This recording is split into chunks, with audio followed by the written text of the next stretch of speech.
Hello viewers, welcome back to my channel. Pal academy সেন্টারে তোমাদের প্রত্যেককে আমার স্বাগত।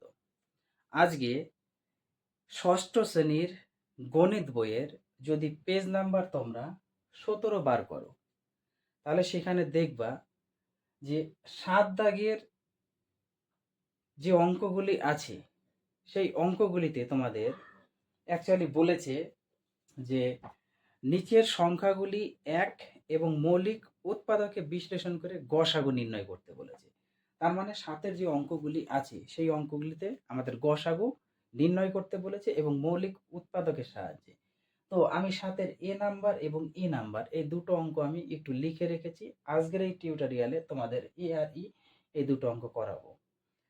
যেহেতু বলে দিয়েছে যে মৌলিক উৎপাদকের সাহায্যে আমাদের গসাগু, সেহেতু প্রথমে একটু তোমরা খেয়াল করো, এই যে এ নাম্বারে 22 আর 24 এই যে দুটো সংখ্যা আমরা লিখেছি, তাহলে 22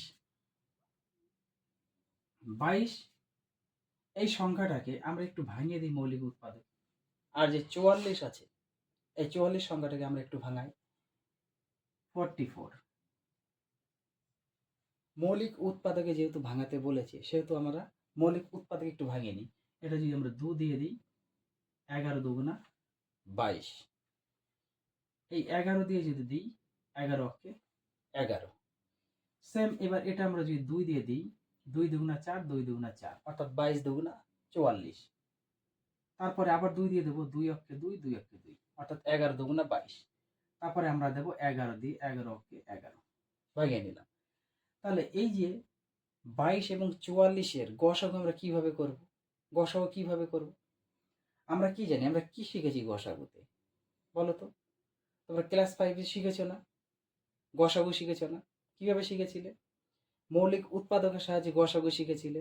সাধারণ গুণনীয়ক বা সাধারণ উৎপাদক বের করে আমরা গসাগু নির্ণয় করেছিলাম না? তাহলে এখানে আমরা সরাসরি গসাগু বের করব। অতএব নির্ণীয় নির্ণীয় গসাগু গসাগু নির্ণীয় গসাগু। দেখো, গসাগু যে বের করব, কিভাবে বের করব এখানে একটু খেয়াল করো। এই যে 22টাকে আমরা কিভাবে লিখতে পারতাম? 22 মানে আমরা কি লিখতে পারতাম? লিখতে পারতাম 2 গুণ 11 গুণ 1 লিখতে পারতাম না 22। আরেকটা কত ছিল আমাদের? 44। এই 44টাকে আমরা কিভাবে লিখতে পারতাম? 2 2 11, 2 গুণ 2 গুণ 11 গুণ 1। এইভাবে আমরা ভাঙিয়েছি তো, তাই না? এখন গসাগুর ক্ষেত্রে হয় সাধারণ উৎপাদক, যেটা সাধারণ উৎপাদক বা গুণনীয়ক, এই যে এই দুটোর মধ্যে যে পদগুলি মেলে সেটাই হচ্ছে আমাদের গসাগু। তাহলে এর মধ্যে একটা 2 আছে, এর মধ্যে একটা 2 আছে, আমরা বসাতে পারি। তাহলে গসাগুর ক্ষেত্রে এখানে 2 গুণ দিয়ে, এর মধ্যে একটা 11 আছে, এর মধ্যে একটা 11 আছে, যে দুটো পদ মিলবে সেই দুটো আমরা বসাবো। ইন্টু এর মধ্যে একটা 1 আছে, এর মধ্যে একটা 1 আছে, বসিয়ে দিই। তাহলে আমরা পেয়ে যেতে পারি না?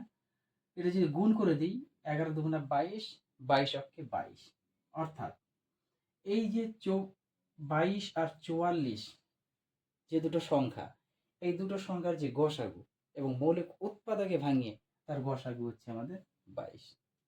তোমরা ক্লাস 5 এ করেছো এই বিষয়গুলি। শুধু আমরা এখান থেকে সরাসরি বের করব, যে সংখ্যাগুলো থাকবে সংখ্যাগুলোকে ভাঙাবো, ভাঙানোর পরে যে যে সংখ্যাগুলো এই দুটোর মধ্যে আমাদের মিলবে সেই সংখ্যাগুলো আমরা বসিয়ে গুণ করে দেবো, তাহলে আমাদের অ্যান্সার বেরিয়ে যাবে। এটাই হচ্ছে ক্লাস 6 এর। আর 5 এর হলে কি হতো? আমাদের সাধারণ গুণনীয়ক বের করতে হতো, তারপরে আবার গসাগু। তো ব্যাপার একই, সাধারণ গুণনীয়কটাই হচ্ছে তোমাদের গসাগু। এইবার পরে যেটা অঙ্ক আছে, কি আছে?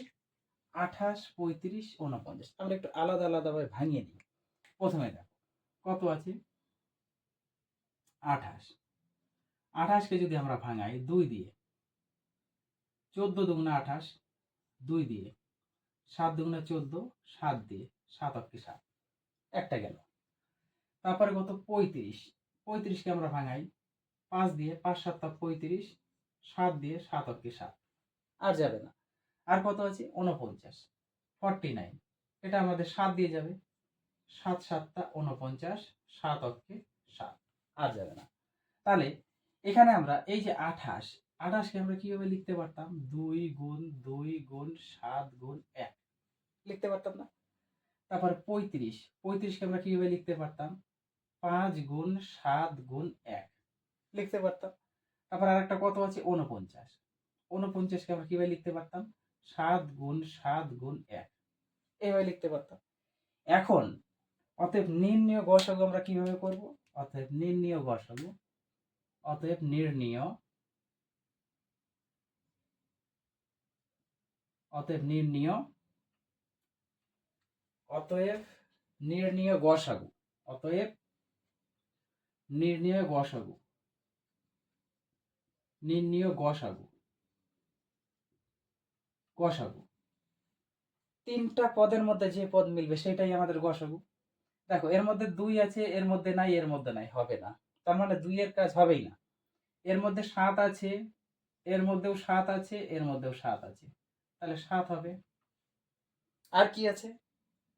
আর প্রত্যেকটার মধ্যে 1 আছে, এই যে 1, তাহলে এর সাথে আমরা 1 গুণ করে দিই, সমান সমান 7 আর 7।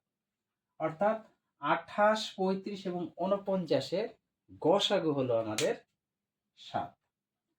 তাহলে এই ছিল হচ্ছে তোমাদের পেজ নাম্বার 17-র 7 দাগের এ এবং ই নাম্বার অঙ্কের সমাধান। বাকি যে অঙ্কগুলি আছে তোমরা নিজের থেকে এগুলো নামিয়ে দেবে, কোথাও আশা করি কারো আটকাবে না। চলো তাহলে দেখা হচ্ছে আবার পরের পার্ট নিয়ে। আজকের মতো এখানেই শেষ করছি।